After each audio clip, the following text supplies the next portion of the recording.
오늘도 성경 봉독하고 말씀 생각하도록 하겠습니다. 마태복음 19장 13절로 15절 말씀입니다. 그때 사람들이 예수께서 안수하시고 기도해 주심을 바라고 어린아이들을 데리고 오매 제자들이 꾸짖거늘 예수께서 이르시되 어린아이들을 용납하고 내게 오는 것을 금하지 말라. 천국이 이런 사람의 것이니라 하시고 그들에게 안수하시고 거기를 떠나시니라. 아멘. 기도하겠습니다. 사랑과 은혜가 풍성하신 하나님 아버지 감사합니다. 이 시간도 하나님의 말씀을 생각하는 소중한 시간입니다. 말씀들이 우리들 마음밭에 떨어져서 아름다운 열매들로 결실하게 하옵소서. 말씀 듣고 삶에 실천하며 믿음으로 승리하게 하옵소서. 예수님 이름으로 기도드리옵나이다. 아멘. 여러분 다시 만나서 반갑습니다. 주님의 이름으로 여러분들을 진심으로 사랑합니다. 지난 한 주간 돌이켜보면서 감사할 일들은 어떤 것들이 있었는지 한번 돌이켜보시기 바랍니다. 우리들이 숨쉬고 호흡할 수 있다는 것, 또 들에 나가면 그 풀들과 꽃들이 생기 있게 돋아나는 것, 이런 거 보면서 하나님께서 살아계시구나, 하나님께서 나와 함께 하시구나 라는 것 때문에 늘 감사하는 우리들이 되어야 될 줄 압니다. 5월입니다. 5월의 첫 주일은 어린이주일, 꽃주일입니다. 어린이는 꽃이다라는 거죠. 식물에게 있어서 꽃은 정말 중요하잖아요. 그렇듯이 어린아이가 꽃처럼 중요하고 그리고 아름답고 이쁘다라는 표현에서 꽃주일이다 이렇게 얘기를 합니다. 종종 친구 목사님들 중에 이렇게 아이가 없는 목사님들이 계셔요. 근데 보면 정말 깨끗이 정돈돼 있고 그리고 흐트러짐이 하나 없고, 그런데 아이가 없다는 것 때문에 왠지 텅 비어있는 그런 느낌이 들 때가 있습니다. 아이가 소중합니다. 그래서 예수님께서는 어린아이가 내게 오는 것을 금하지 말고 용납하라 이렇게 말씀해 주셔요. 사람들이 자기 아이를 예수님께서 안수해 주시고 그리고 예수님께서 복 내려 주시기를 바라고 데리고 옵니다. 그래서 제자들은 그게 좀 귀찮지 않겠어요. 그래서 꾸짖었습니다. 그러자 예수님께서 어린아이가 내게 오는 것을 용납하라 이렇게, 금하지 말고 용납해라 이렇게 말씀해 주십니다. 그러면서 천국은 바로 이런 자의 것이니라, 그러면서 천국은 바로 어린아이들과 같은 사람의 것이다 라고 말씀해 주시는 것을 볼 수가 있습니다. 천국은 어린아이 같은 사람 것이래요. 어린이의 것이래요. 어린아이에게 특징이 있잖아요. 어린이에게 특징이 있을 때 성경을 보면 종종 부정적인 의미에서 사용할 때가 있습니다. 어느 때 그렇습니까? 어린아이들이 미숙하다, 성숙하지 못하다라는 면에서, 또 어린아이가 자기만 알고 그리고 주변 사람들을 생각하지 못하고 이기주의에 빠지는 그런 경우를 가리켜서 어린아이 같다 이렇게 사용할 때도 있습니다.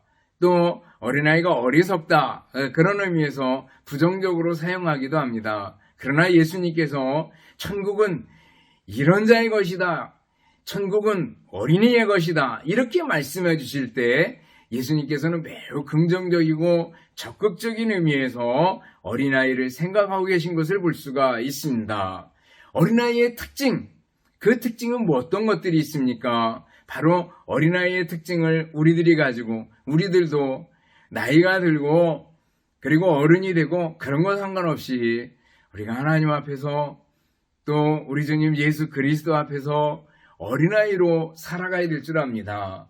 어린아이의 마음을 가지고 살아가야 될 줄 압니다. 주님, 나는 아이입니다 라는 자세를 가지고 살아가야 될 줄 압니다. 그러면 어린아이에게 어떤 특징이 있어요? 하나는요, 순수함입니다. 이것을 마음의 청결로 생각할 수 있습니다.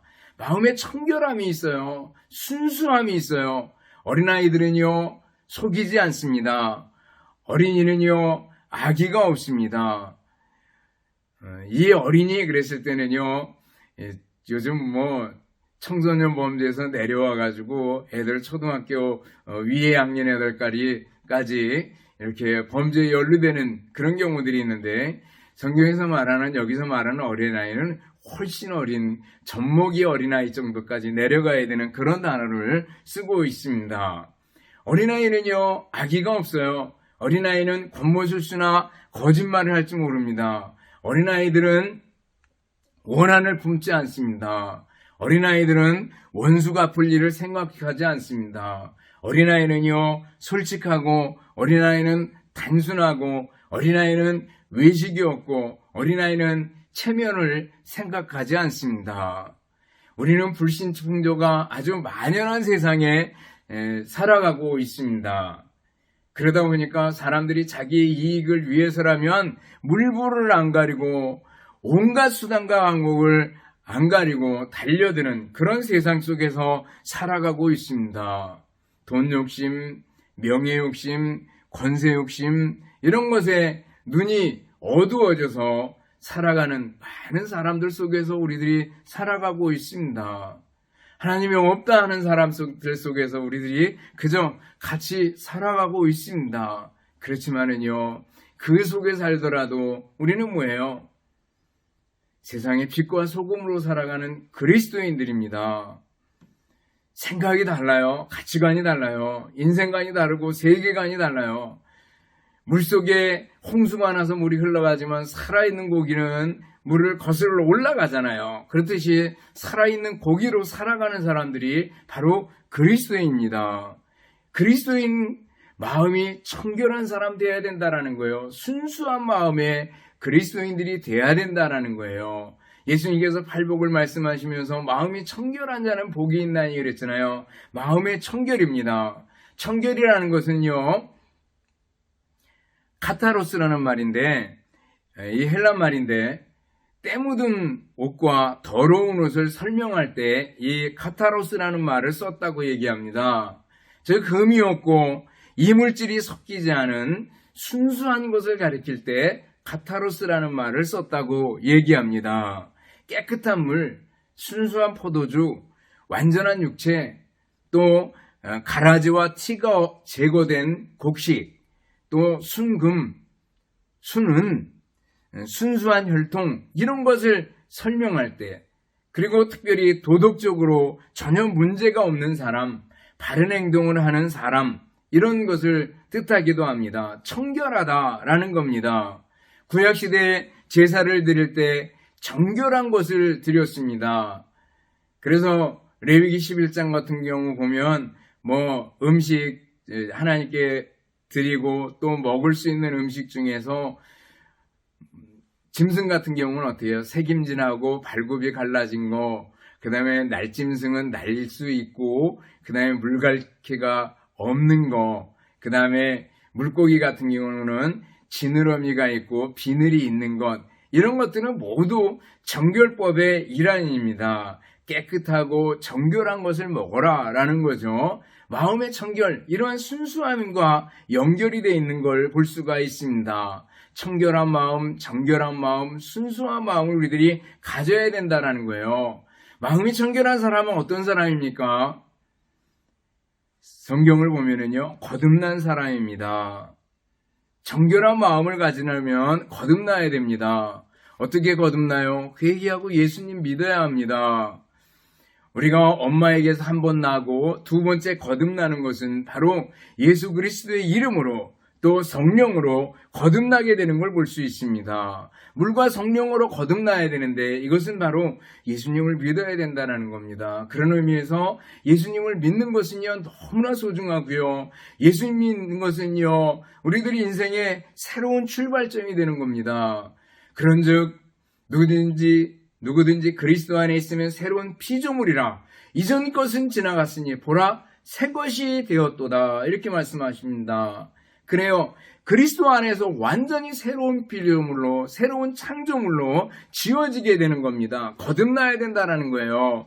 예수님 믿고 다시 한번 예수님 믿고 변화받은 삶을 살아가는 우리들이 되어야 될 줄 압니다. 여러분들 예수님 믿었습니까? 자신을 점검해 보고요. 아직까지 예수님을 믿지 않는다면 예수님을 믿어야 할 줄 압니다. 마음이 청결한 사람, 이 사람은요, 또 어떤 사람인가 하면 두 마음을 품지 않은 사람입니다.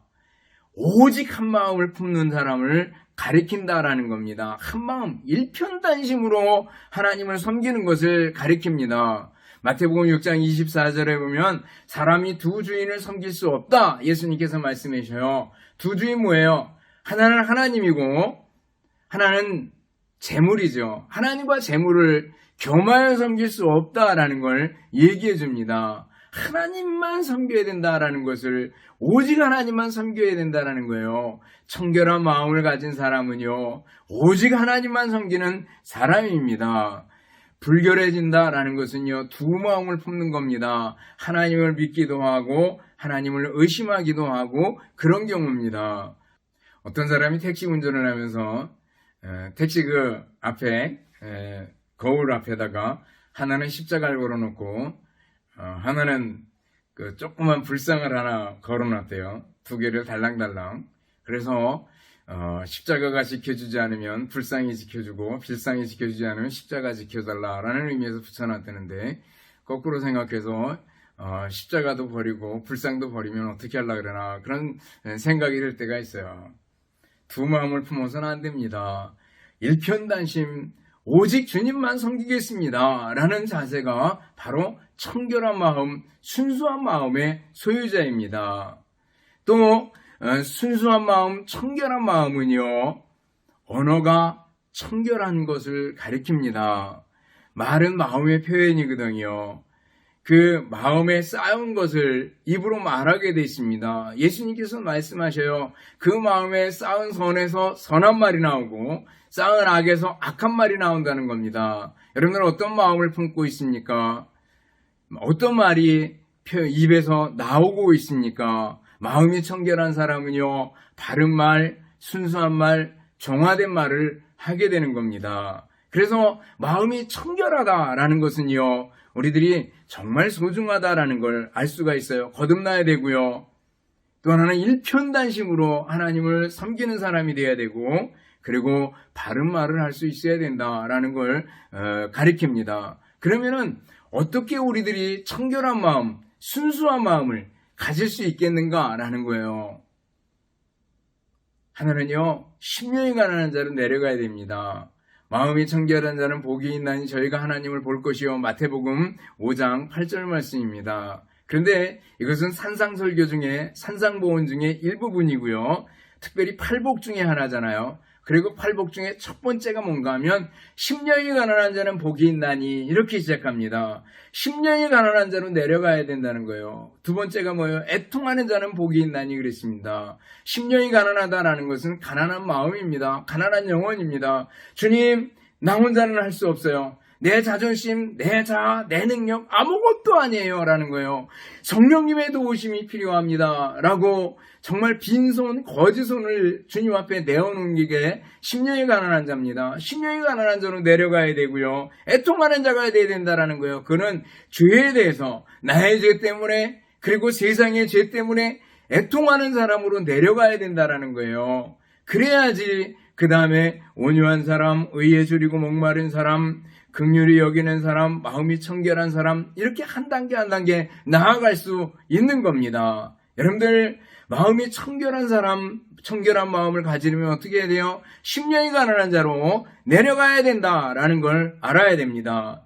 또 마음이 청결한 사람 되려면 어떻게 해야 돼요? 보혈의 능력을 믿어야 된다라는 거예요. 보혈의 능력, 예수님의 보혈, 그 보혈은 우리의 죄를 능히 씻기고 남는다라는 걸 기억해야 됩니다. 예수의 피밖에 없네, 알잖아요. 예수님의 보혈, 예수님의 피밖에는 우리의 죄를 씻을 방법은 없습니다. 그러므로 우리의 죄를 십자가 앞에 고백하고 예수님의 보혈로 씻음 받아야 된다라는 거죠. 그리고 말씀의 능력을 믿어야 됩니다. 하나님의 말씀에는 능력이 있습니다. 너희는 내가 일러준 말로 이미 깨끗하여졌으니, 이렇게 말씀하고 있습니다. 예수님께서 예수님 말씀으로 깨끗해진대요. 또 우리가 깨끗하려면 어떻게 해야 돼요? 성령을 쫓아 행해야 됩니다. 성령을 쫓아 행하라. 그리하면 육체의 욕심을 이루지 아니하리라. 이렇게 말씀하고 있어요. 그리고 예수님 바라봐야죠. 믿음의 주여 또 온전케 하시는 인 예수를 바라보자라는 거예요. 예수님 바라볼 때 순수한 마음을 유지하고 간직할 수 있습니다. 여러분들 젖먹이 어린아이가 엄마를만 바라보고 있잖아요. 엄마만 바라보고 있잖아요. 그만큼 순수한 마음으로 우리들이 주님만 바라보는 사람들이 되어야 될 줄 압니다. 우리의 신앙생활은요, 굉장히 복잡한 게 아닙니다. 단순한 마음, 어린애의 마음 가지고 주님을 바라보는 겁니다. 저도 어릴 때 여러 가지 굴곡이 있고 그럴 때면 늘 주님 앞에 주님 나는 아이입니다. 불쌍히 여겨주세요. 이렇게 엎드립니다. 주님 나를 불쌍히 여겨주세요. 주님의 도움이 필요합니다라는 거죠. 순수한 마음을 가진 여러분들이 될 수 있기를 바랍니다. 또 어린아이같이 되라, 어린아이의 마음을 가져라 라는 것은요, 겸손한 사람이 되어라 라는 겁니다. 겸손해야 된다라는 거예요. 어린아이는 겸손합니다. 자기가 가진 것이 많다고 가진 것이 없는 사람을 멸시하지 않습니다.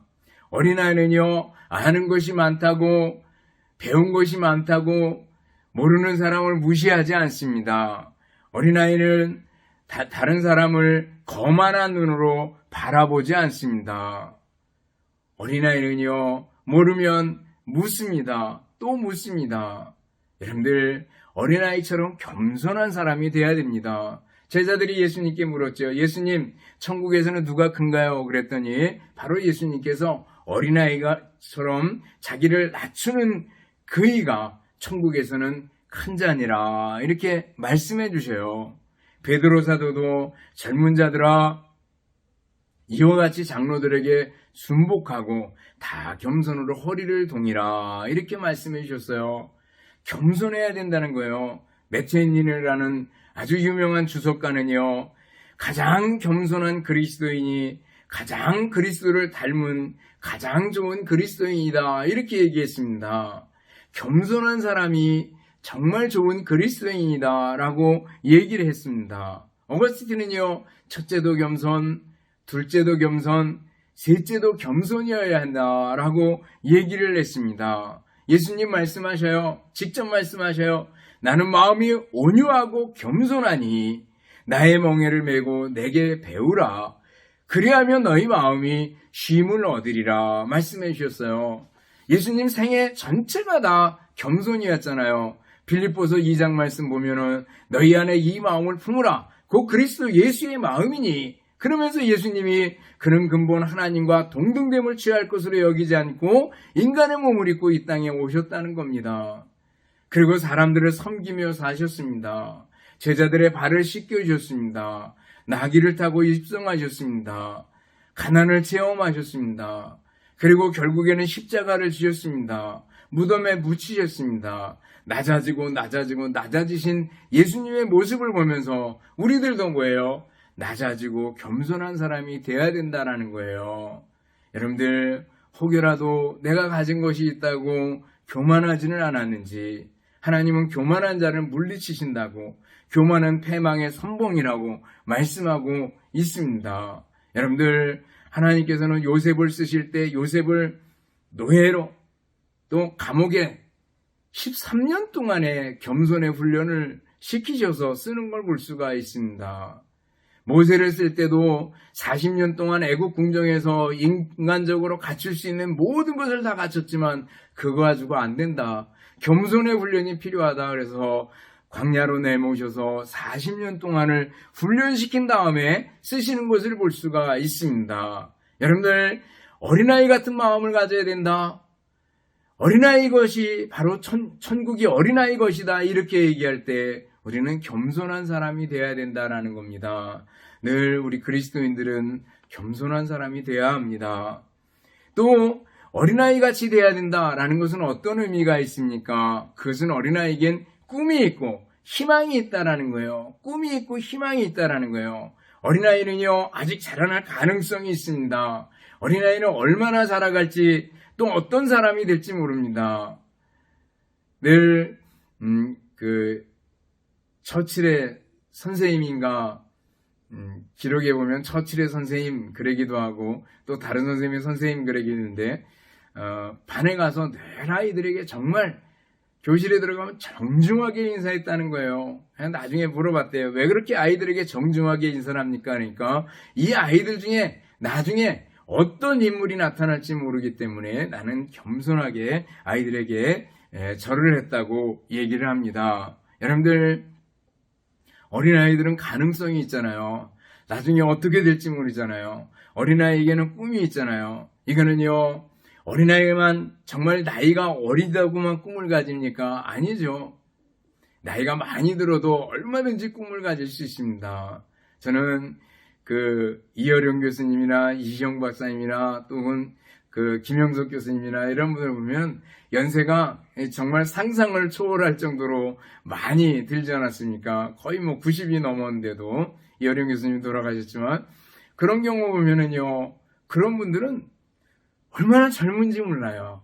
생각 자체가 얼마나 젊은지 몰라요. 늘 새로운 곳에 도전하고 늘 꿈이 있는 그런 모습을 보게 됩니다. 우리에게도 꿈이 있어야 될 줄 압니다. 1963년 3월에 워싱턴에서 대행진이 있었습니다. 흑인들의 모임이었습니다. 흑인 목사님 한 분이 설교를 합니다. 누구겠어요? 마틴 루터 킹 목사님입니다. 바로 나에게는 꿈이 있습니다라는 제목의 설교를 하게 됩니다. 그러면서 얘기합니다. 오늘도 내일도 어려움은 첩첩이 쌓여 있습니다. 그러나 나는 꿈이 있습니다. 언젠가는 미시시피 주까지도 자유와 정의의 오아시스로 변하리라는 꿈이 내게는 있습니다. 나는 꿈이 있습니다. 나의 사남매가 피부 색깔로가 아니라 인격의 내용으로 판단되는 나라에 살게 될 것이라는 꿈이 있습니다. 나에게는 꿈이 있습니다. 남쪽 엘라바마 주에서도 검고 흰 아이들이 손을 정답게 잡고 뭉쳐지리라는 꿈이 있습니다. 이 꿈을 버리지 않는다면 우리는 절망의 동산에서 희망과 반석을 캐낼 수 있을 것입니다. 이 꿈만 놓지 않는다면 미국 내에 꽉 차 있는 불협화음을 형제의 아름다운 심포니로 변화시킬 수 있을 것입니다. 라고 설교 연설을 했다고 얘기를 합니다. 여러분들, 꿈이 있는 사람은요, 힘이 있습니다. 꿈이 있는 사람은 역동적입니다. 꿈이 있는 사람은 능력이 있습니다. 꿈이 있는 사람은요, 어려움을 뚫고 나갑니다. 요즘 야구를 많이 하는데 두산의 김인태 선수가 요즘 굉장히 잘해요. 그래가지고 기사 중에 칭찬을 많이 받습니다. 근데 그분이 10년 동안을 두산에 들어와가지고 10년 동안을 기다렸다는 겁니다. 1군 주전 선수로 될 때까지 계속 이제 물론 군대도 갔다 왔고 2군에서 생활하고 그 다음에 또 기다리고 소위 백업 선수라 그래가지고 주전 선수가 있으면 그 뒤에 와서 기다리고 하는 시간이 10년이었는데 10년이 지난 다음에 올해 꽃을 피우게 됐다고 얘기를 합니다. 여러분들 물어보면은 어릴 때 꿈이 있었대요. 나도 저 선수처럼 잘 쳐봐야지, 저 야구 선수처럼 해봐야지 라는 꿈을 가지고 점점점 자라갔다는 겁니다. 여러분들, 우리에게도 꿈이 있잖아요. 그리스도인에게는 꿈이 있습니다. 그리스도인들에게는 예수님을 닮아가는 꿈, 예수님의 장성한 분량까지 닮아가는 꿈, 예수님이라면 어떻게 하셨을까? 예수님 닮은 인격과 예수님 닮은 삶을 살아갈 수 있다면 얼마나 좋을까? 라는 꿈이 있고 이상이 있는 사람들이 바로 그리스도인입니다. 여러분들, 꿈을 잃지 마시기 바라겠습니다. 바라기는 여러분들 어린아이의 마음 가지고 살아갈 수 있기를 바라겠습니다. 어린아이의 것, 바로 천국이 어린아이의 것이라고 예수님께서 말씀해 주셨어요. 순수한 마음, 청결한 마음이 우리들에게 필요합니다. 또 겸손해야 합니다. 나아가 꿈이 있는 우리들이 되어야 될 줄 압니다. 그래서 여러분들 삶 전체가 천국의 삶이 될 수 있기를 주님의 이름으로 축원합니다. 기도하겠습니다. 하나님 아버지, 은혜와 사랑을 감사를 드립니다. 천국이 어린아이 것이라고 말씀해 주셨습니다. 저희들에게 순수한 마음, 청결한 마음을 허락해 주시고 또 겸손하게 하시고 또 꿈을 가진 그리스도인들이 될 수 있도록 은혜 베풀어 주옵소서.